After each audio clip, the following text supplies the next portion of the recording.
और जो उन्हें आदेश दिया, उन्होंने कहा कि वहां जाओ और दक्ष की अभी गर्दन उतार दो।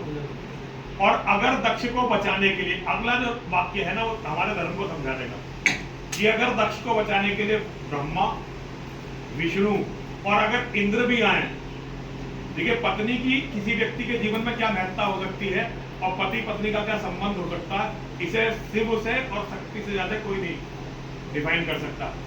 उन्होंने कहा कि अगर वहां दक्ष को बचाने के लिए मेरी पत्नी का इतना अपमान हुआ, उनका बलिदान हुआ, तो अब इस दुष्ट को दंड मिलेगा।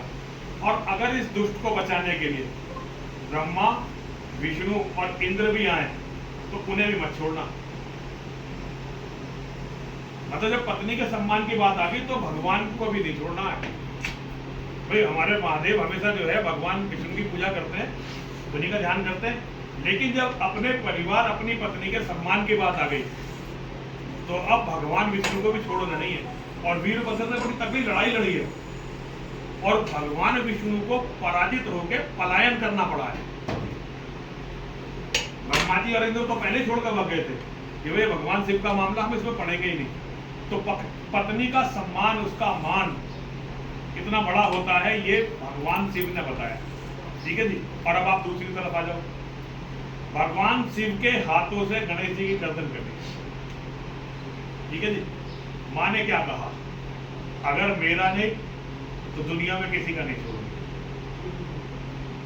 माँ ने ये कहा कि अगर मेरा नहीं बचा तो दुनिया में किसी का नहीं छोड़ूंगी। इससे बड़ा पुत्र के प्रेम का इससे बड़ा उदाहरण नहीं हो सकता।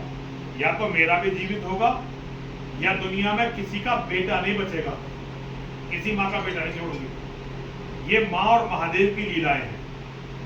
ये हमें बताती है कि हमारा घर परिवार के प्रति क्या कर्तव्य है। यदि कोई भी हमारे परिवार की तरफ देखता है, कोई भी हो, हमें उसे छोड़ना नहीं है, बिल्कुल भी किसी हालत में छोड़ना नहीं है।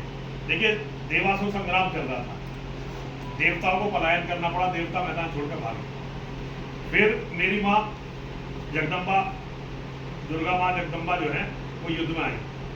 अब जब वो युद्ध लड़ रही थी तो एक राक्षस आया जिसका नाम था रक्तबीज। अब माँ दुर्गा उसको तलवार मारती। अब रक्तबीज के शरीर से रक्त निकलता और रक्त जो है जैसी धरती पर गिरता एक नया रक्तबीज खड़ा हो जाता। थोड़ी देर में पूरी दुनिया रक्तबीजों से भरने लगी।